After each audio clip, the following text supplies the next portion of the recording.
मज़ारे क़ैस पे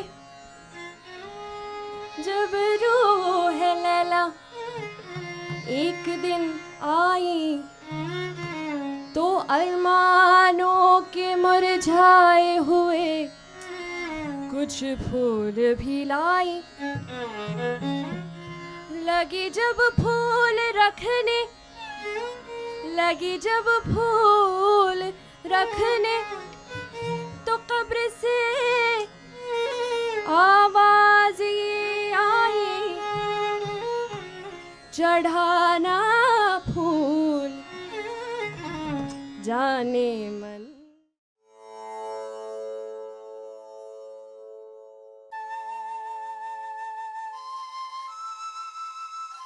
Cuando hablamos de hechos históricos que desembocaron un cambio en las estructuras de gobierno, muchas veces estas se relacionan con actos violentos. Un claro ejemplo son los llevados a cabo en la Revolución Francesa o en la quema de cargamentos durante el motín del Té para conseguir la independencia de las 13 colonias. Sin embargo, como dice la frase, la excepción hace la regla, la figura excluyente de cualquier práctica violenta llevado a cabo en toda su expresión sería sin lugar a duda la de Mahatma Gandhi. Gandhi nació en Porbandar, India, el 2 de octubre de 1869. Provino de una familia acomodada debido a que su padre fue primer ministro de la ciudad. La madre adquirirá mucha importancia en la vida de Gandhi, debido a que ella fue quien le inculcó la tolerancia, el respeto a los demás y muchos demás valores. A los 18 años se muda a Londres a estudiar la carrera de Derecho en la University College de Londres. En el año 1899 fue contratado por una firma india como asesor legal en Sudáfrica, donde vivió alrededor de 20 años. Regresa a India, a su país natal, logra que millones de indios pobres analfabetos constituyeran un movimiento masivo para conseguir la independencia y expulsar al Imperio Británico con la suma de muchos factores. El presente video nos ayudará a responder cómo influyó la sociedad en el pensamiento de Gandhi, cuáles fueron los hechos que originaron su forma de pensar y cuáles fueron los instrumentos que usó Gandhi para extender su mensaje. Para ello pasaremos a la conceptualización de algunos términos.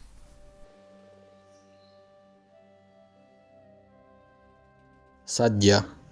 Satya se deriva de Sat y significa verdad, esencia, real. Es decir, Satya se puede entender como la verdad, lo absoluto, y para Gandhi el Satya se identifica con Dios. Ahimsa. La primera aparición de este término data del año 800 a.C.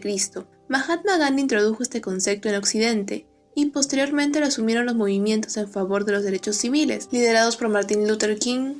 Gandhi decía: la no violencia es la mayor fuerza a disposición de la humanidad. Es más efectiva que el arma de destrucción, más efectiva que haya ingeniado el hombre. Gandhi consideraba la doctrina misma del ahimsa, o de la no violencia, una doctrina abierta. Satyagraha. El Satyagraha surge de la conjunción de dos palabras, Sat, que equivale a verdad, y Agraha, que significa firmeza. Este fue un método de lucha política, y Gandhi afirmaba que era un arma de la verdad, y los Satyagrahis, practicantes del Satyagraha, estaban comprometidos a la no violencia. Por esta vía se buscaban objetivos políticos sin recurrir a la confrontación, la sumisión degradante o la violencia, sino que se empleaban otros medios como fueron las protestas y la desobediencia civil.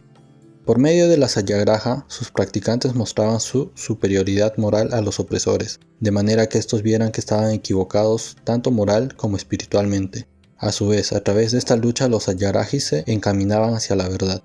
Así, la protesta no violenta llevaría a un cambio social, debido a la conversión del adversario y de la sociedad. No violencia del débil. Gandhi decía que la no violencia no consiste en abstenerse de todo combate real contra la maldad. No se puede ser pasivo ante las injusticias sociales. No es una virtud monacal destinada a procurar la paz interior, sino una regla necesaria para vivir en sociedad. La no violencia del débil puede ser tan valiente como la no violencia del fuerte. Recurrir a métodos de lucha no armada, ya sea por razones puramente tácticas o pragmáticas, puede requerir de un gran coraje, entrega y abnegación. No violencia del cobarde. López escribe este tipo de no violencia como aquella que se basa en la pasividad, la huida ante la violencia, de manera que se renuncia a la lucha contra el servilismo y la abyección.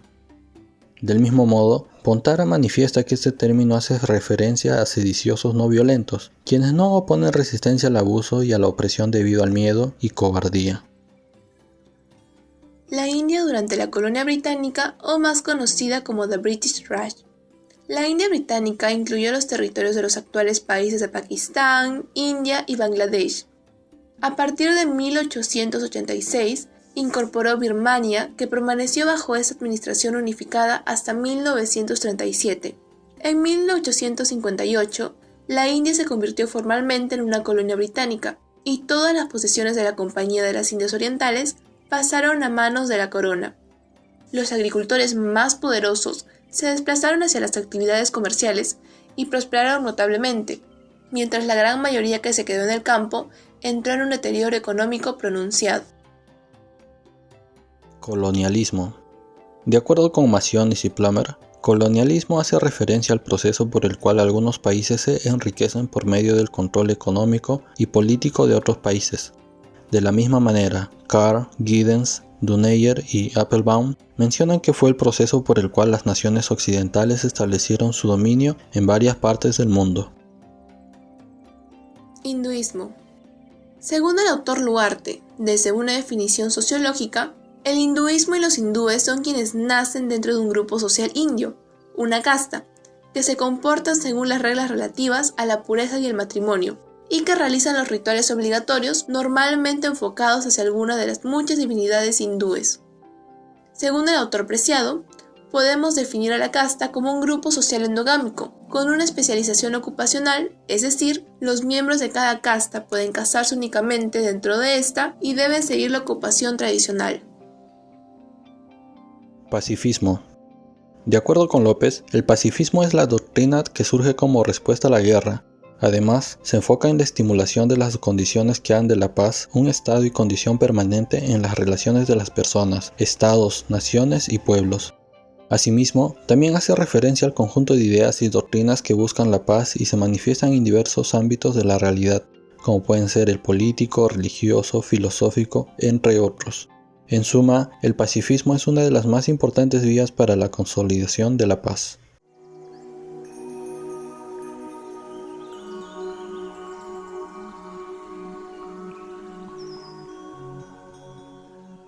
En cuanto al capítulo Teoría Histórico-Cultural, Vygotsky propone que las funciones psicológicas propias del hombre surgen de la mediación con herramientas cognitivas en el medio social, transformando la realidad y la condición psíquica. Tales herramientas o artefactos culturales posibilitan el desarrollo y aprendizaje en los hombres. Así, la mediación, que es una interacción social, adquiere suma importancia en el mundo social en el desarrollo del hombre, tal como lo manifiestan Cole y Engstrom. En ese sentido, las herramientas median entre el plano social y el plano psíquico, logrando de esa manera interiorizar actitudes, ideas, pensamientos, entre otros. De ahí que una función psicológica aparece primero en el plano externo o interpsicológico, y luego es internalizada hacia el plano interno o intrapsicológico. Después tenemos el triángulo de la mediación, el cual fue empleado por Engstrom para desarrollar su sistema de actividad, por lo cual se añaden elementos para comprender la función mediadora de las herramientas cognitivas y de la interacción social. En este triángulo tenemos los elementos de sujeto, el cual hace referencia al individuo o a grupos desde el que se realiza el análisis. En nuestro caso, Mahatma Gandhi es el sujeto. Objeto, es el problema o parte de la realidad que se busca cambiar. En este caso, el dominio inglés. Herramientas, son los artefactos mediadores físicos o psicológicos. Para Gandhi fueron la radio, el telégrafo y los discursos. Comunidad, es el grupo que dirige su actividad hacia el objeto a transformar. La sociedad de la India fue la comunidad para Gandhi. División del trabajo. Es la división de responsabilidades en relación con el objetivo. En este caso, la jerarquía que había alcanzado Gandhi es la división. Reglas. Este elemento hace alusión a la cultura compartida como normas, convenciones, restricciones, prácticas culturales, entre otros. La no violencia, el ayuno e el hinduismo fueron reglas para Gandhi. Resultado, es lo que se espera lograr. Gandhi esperaba lograr la independencia de la India y acabar con el dominio inglés.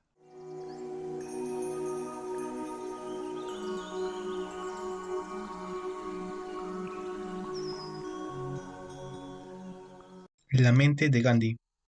Al tener claro la teoría histórico-cultural, se puede analizar la mente del líder indio, hallando los artefactos cognitivos que hicieron posible elaborar su satyagraha. Con ello, en el plano interpsicológico encontramos que el padre de Gandhi no lo castiga de forma violenta, sino que llora. Esto conlleva a que, en el plano intrapsicológico, el pequeño Gandhi aprenda a no usar la violencia como una vía de castigo. Además, en el hinduismo, el ayuno es una práctica habitual que sirve como medio para purificar el cuerpo y la mente, para así alcanzar la gracia divina. Esta práctica Gandhi la tomaría en sus protestas pacíficas. En efecto, este y otros eventos terminarían contribuyendo en la formación de la mente del líder indio. Y entre los más destacados se tiene la obra de Tolstoy, Ruskin y Thoreau. De Tolstoy aprendió sobre el amor universal y la importancia de centrarse en sus propios deberes más que en los derechos propios. El pensamiento de Ruskin lo transformó totalmente, pues con él aprendió que el Dios individual está implicado en todos y que todos tienen derecho a ganarse la vida con su trabajo. Por último, la obra de Thoreau resultó de suma importancia, pues con ella Gandhi aprendió sobre la desobediencia civil y la manera de resistir a las presiones del Estado. Entonces, de acuerdo con el esquema del sistema de actividad de Engström, en la lucha de Gandhi en Sudáfrica se pueden observar los siguientes artefactos mediadores: las ideas de amor de Tolstoy, las relaciones sociales de Ruskin, las protestas y desobediencias de Thoreau. Otros artefactos mediadores fueron los diarios, la prensa y los cablegramas. Gandhi emplearía la misma estrategia de lucha en la India. El objetivo que buscaba era la independencia de su país. En esta lucha se llevaron a cabo protestas, huelgas de hambre y desobediencia civil. En general, la no violencia. Es decir, Gandhi hizo uso de su sistema de lucha pacífica, el satyagraha.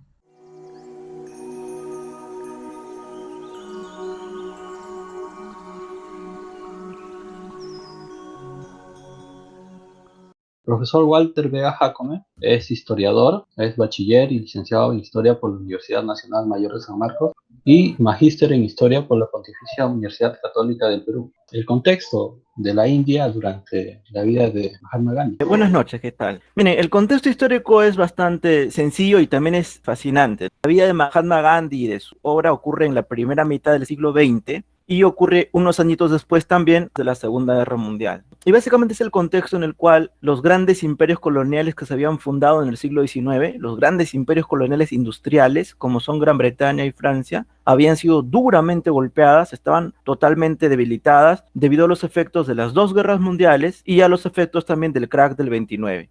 En el tiempo en el que Gandhi inicia su obra política, estos imperios coloniales, y especialmente el inglés o británico, estaban debilitados totalmente. Gran Bretaña había cedido la supremacía en Occidente a Estados Unidos y los efectos de las guerras mundiales y del crack del 29 los habían debilitado políticamente y militarmente también. Y entonces, en ese contexto fue más fácil para la obra de Gandhi llevar a cabo su exitoso proceso de emancipación. ¿Cómo fue el primer contacto de Gandhi con la India de ese entonces? Por decirlo, un primer contacto para lograr sus objetivos de la independencia. Como ustedes saben, Gandhi nació entre una familia de clase media alta. O sea, Gandhi no era pobre de nacimiento. Y de hecho, él estudió incluso Derecho en Inglaterra. Así que en realidad en su juventud, e incluso en los primeros años de su carrera profesional, él estaba profundamente occidentalizado. Y luego de eso, él en Sudáfrica se pone en contacto con gente islámica y con gente también de la misma India, porque también habían indios viviendo en Sudáfrica, como se acaba de decir, porque todo era territorio inglés. De hecho, Gandhi ejerció el derecho en Sudáfrica como representante legal de indios, como él, que tenían negocios en Sudáfrica. Y sus amigos indios que vivían en Sudáfrica comienzan a contarle a Gandhi todo lo que él no había visto en su juventud, ¿no? Y qué cosa era esta, la discriminación que sufrían todos aquellos que no eran blancos nacidos en Inglaterra, aquellos que vivían en las colonias de Inglaterra. Gandhi no había sufrido nada de eso porque él había vivido en la India, como les dije, ¿no? En una familia rica, acomodada. Y en Inglaterra lo trataban bien, porque estaba occidentalizado, pero en Sudáfrica fue otra cosa. Los sudafricanos blancos no lo conocían, así que lo maltratan. Al parecer es entonces cuando él empieza a entender lo horrible que es pertenecer a un país como subordinado. Yo veo al Gandhi joven saliendo de la India vestido con un terno de corte inglés. Y a ese mismo Gandhi regresando a la India, pero ya con su vestimenta con lo que acostumbramos verlo, con lo que anda un campesino común y corriente indio. O sea, el Gandhi que regresa a la India luego de su experiencia traumática en Sudáfrica, ya es el Gandhi que nosotros conocemos, un Gandhi libertario.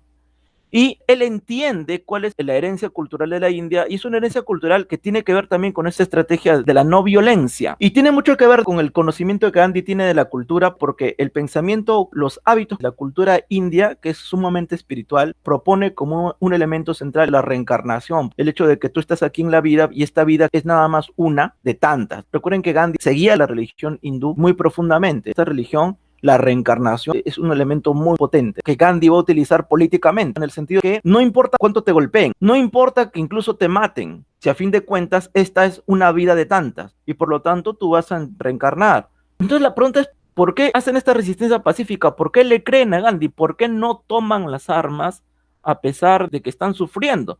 ¿Por qué Gandhi tiene éxito al proclamar eso? Como les acabo de decir, por esta idea de la aceptación del dolor, de la aceptación de la muerte, de la reencarnación.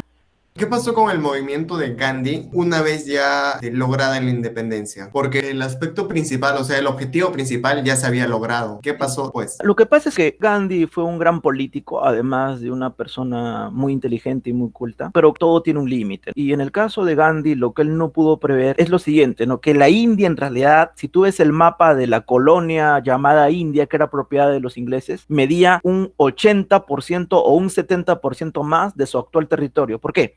Porque en aquellos años la colonia de la India abarcaba la India actual, Pakistán y Sri Lanka o Ceilán. O sea, esos tres países actuales abarcaba la colonia de la India. En ese enorme territorio, en realidad, igual que en el caso del Perú, ¿no? Era multiétnico y pluricultural.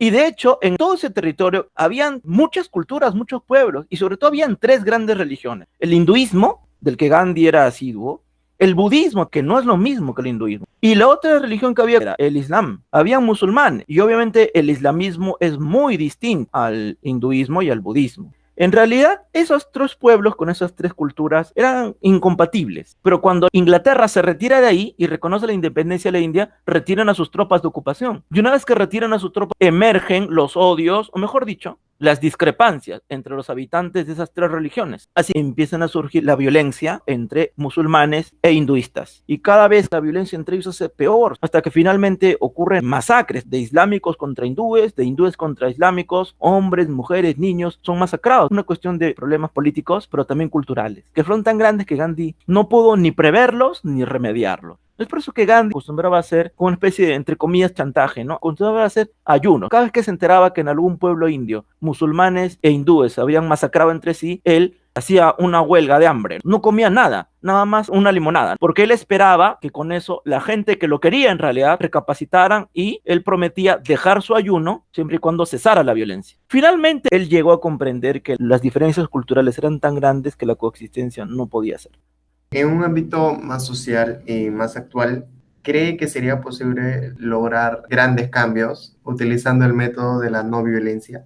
Por supuesto, si tú te das cuenta, la gran herencia de Gandhi es precisamente su filosofía de la resistencia pacífica. Y claro, yo he dado a entender que gran parte del éxito de esas estrategias también tiene como base los hábitos culturales indios. Pero la verdad es que los hechos demostraron que una parte importante de esa resistencia podía ser amoldada al pensamiento occidental, al punto que muchos líderes occidentales van a seguir el ejemplo de Gandhi de la resistencia pacífica y crearon una nueva doctrina política, que es la del pacifismo. El pacifismo propone resolver todos los problemas por la vía de la no violencia.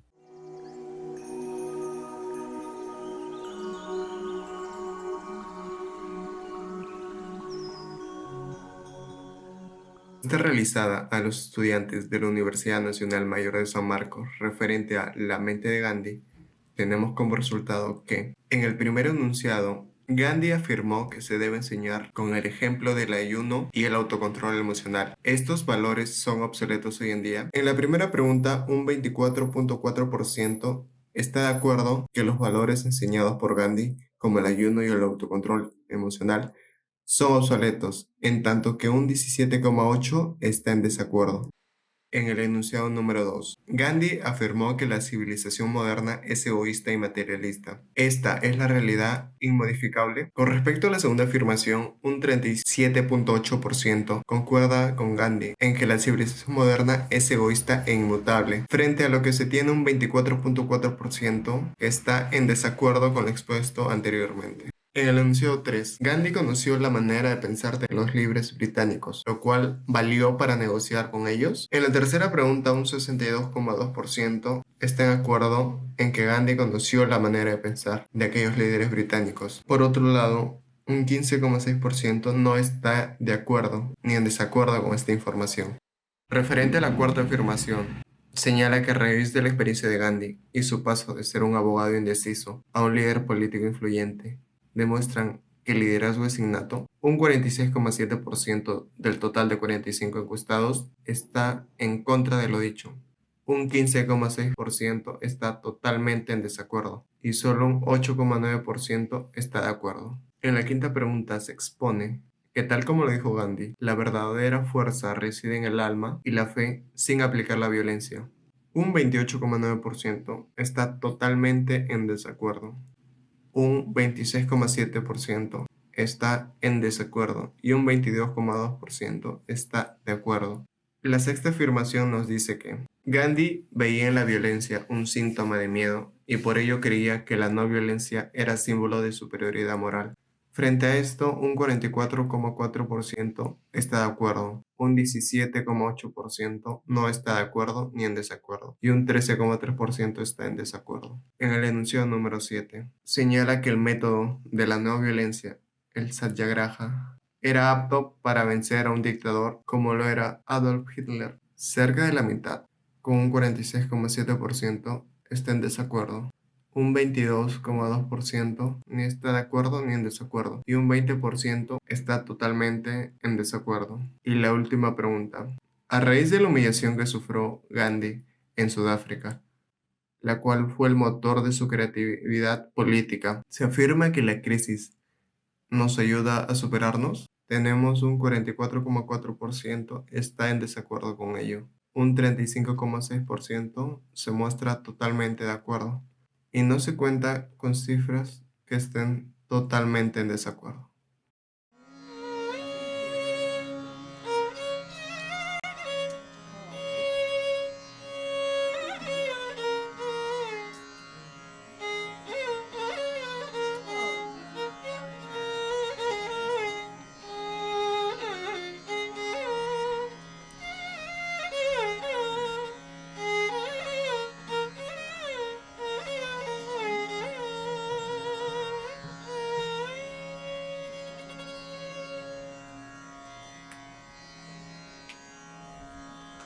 हरति हरति मनो ते वदनं